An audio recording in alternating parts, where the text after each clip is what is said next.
Hey all, here are OS Reviews. Today we're taking a closer look at the Moto Z4 in 2023. This was the last Moto Z series phone that was ever released.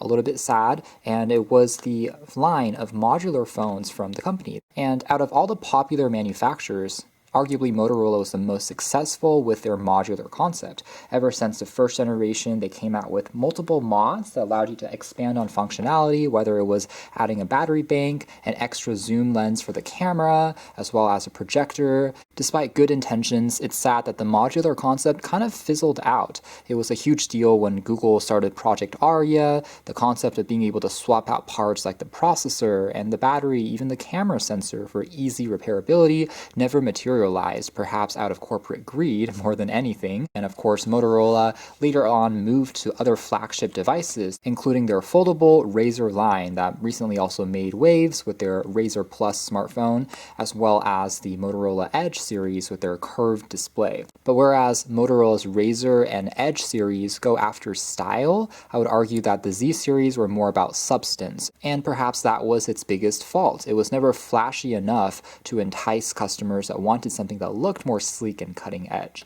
Nonetheless, the Z4 is the most modern looking out of the family, with the largest display in terms of screen-to-body ratio, fairly minimal bezels even today, and a small teardrop notch at the very top. It's also impressive that because of the whole compatibility with all the Moto mods, the physical dimensions of the phone never changed, starting with the first generation Moto Z from back in 2016. They just crammed a larger screen into an existing body. It's protected by Corning Gorilla Glass, and this is a OLED display with a Full HD or 1080p plus resolution.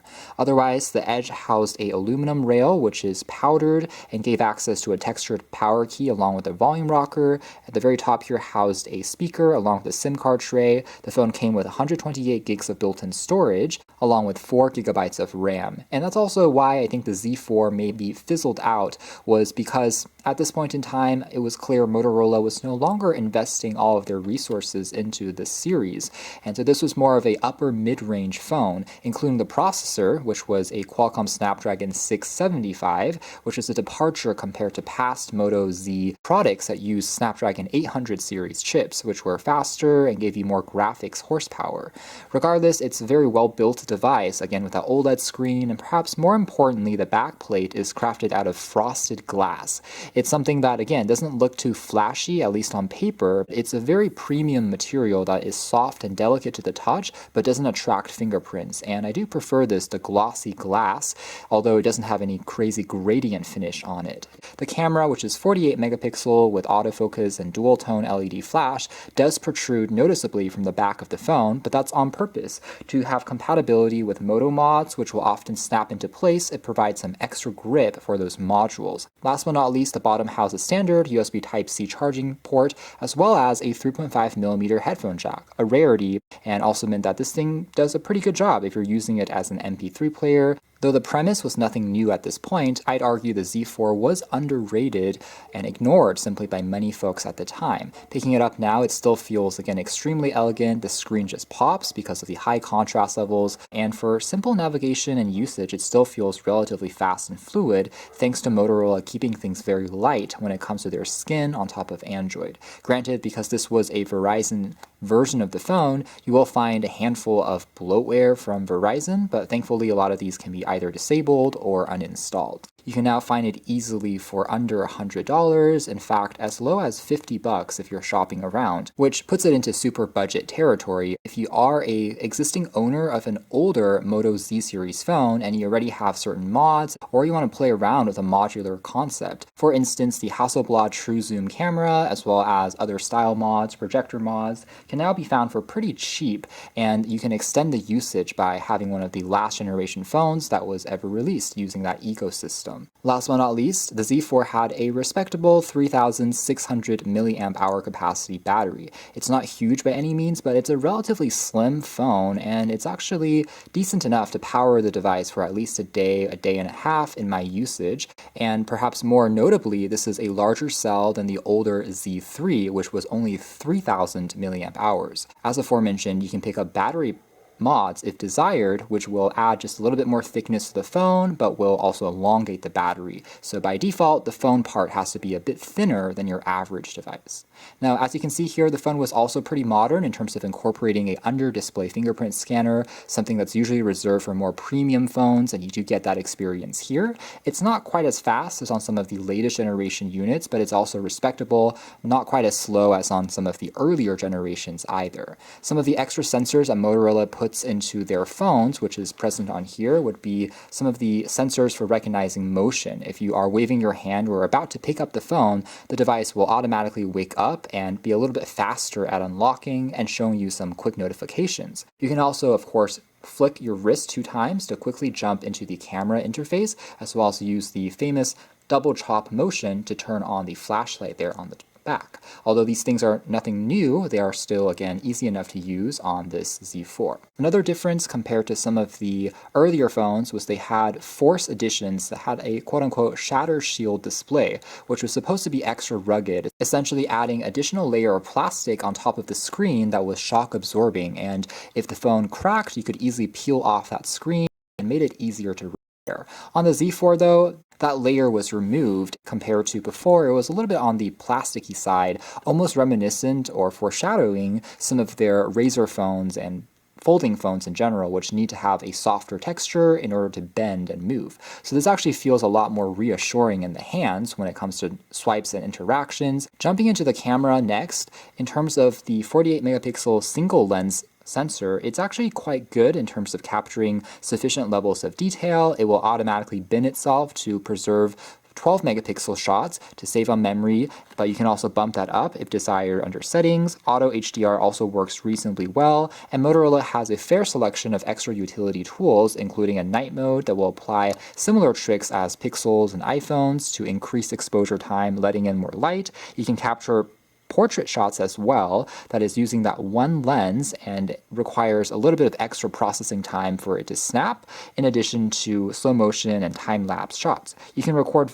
video footage as well up to 4K resolution, which also works generally well enough. So despite lacking some of the extra utilities found in a wide-angle lens or a telephoto lens, this one sensor is a pretty decent quality unit. Colors at the very least seem quite realistic, and skies aren't overexposed thanks to pretty natural HDR. So thankfully it is a very good quality primary lens, just lacking a little bit in terms of versatility. Similar notes apply to, again, night vision, which although not to the same magical extent as Pixels and iPhones, will definitely brighten up the shot. Maybe even a touch better performance than some quote-unquote new budget phones released today under $100. Jumping into YouTube, let's see how it fares in terms of playing back video and the built-in speakers and what they sound like next.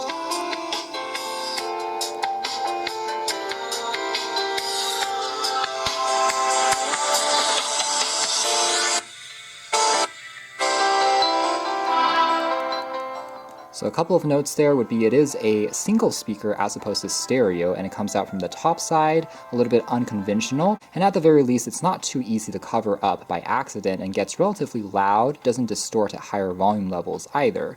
Granted, stereo separation would be even better, but the presence of a headphone jack and Bluetooth 5.0 make it pretty versatile if you want to choose other options. You won't find something like 90 or 120 Hz when scrolling quickly, but for watching content it already feels quite nice, to be honest. Everything pops and it's a pretty immersive experience for YouTube and content consumption in general. Navigating around the UI also feels fast enough, and that's kind of a theme we've talked about with some of the upper mid-range phones running on Qualcomm Snapdragon 600 and 700 series chips. Sure, you're not going to get the same level of graphics performance in a neck-to-neck comparison with some of the 800 series products, but for casual usage like watching videos, navigating the UI, you're actually not going to find a huge difference. Connectivity was also solid, mostly getting 3 bars in terms of Wi-Fi, and it supports 4G LTE bands when you are using it for making calls. The UI here again has access to the stock kind of Google newsfeed on the left-hand side, which is pretty typical. The phone is running on Android 10, as its last operating system. So it has, again, full gesture navigation support. Originally came with Android 9, so received one OS update. And that's an area where I think Motorola and more Android OEMs in general should continue to improve on. You can also go into a more color accurate mode.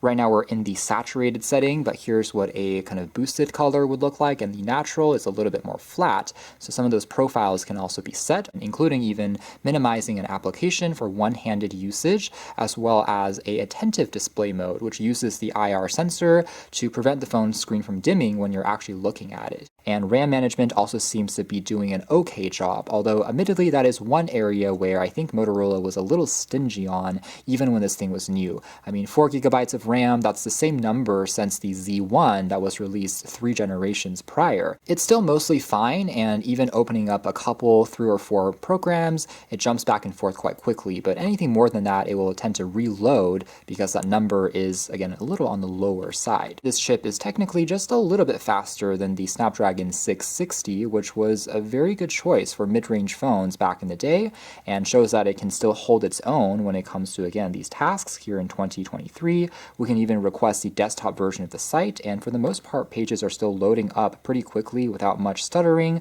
as we're scrolling up and down through even complex web pages, especially with this flat display, which is not curved, which means there are no accidental triggers as you're holding it. As for playing back games, this is where I would say a mid-range chip is not going to be quite as strong as a flagship in terms of the GPU. So simpler titles and less graphically demanding titles will still run without any issues. The phone does get a little bit warmer on the bottom half region as you start gaming for more than 30 minutes, for example, but it's not too bad. Especially for slightly less graphically demanding games, it still remains a super smooth and fluid experience. You can still install and play titles like PUBG and Asphalt, by the way, but just plan to lower some of those graphics to medium for the best experience, but also not half bad, I have to admit. So that is more or less it as far as our revisited look at the Moto Z4 here in 2023. The phone which may not jump out at you when it comes to the design at first, but some of the nuances and details once you start using it just make you appreciate the attention to detail that was put into the craftsmanship, and overall, again, holds up better than I expected from a performance perspective as well. So if you're looking for just a budget Android smartphone that is a little bit more unique, again, having that modular support, that's where the Z4 actually I think is a pretty decent choice to consider. You can learn more details if interested in the links down below, but for now that's been our video. Thanks for watching here at OS Reviews. That's been a revisited look at the Moto Z4.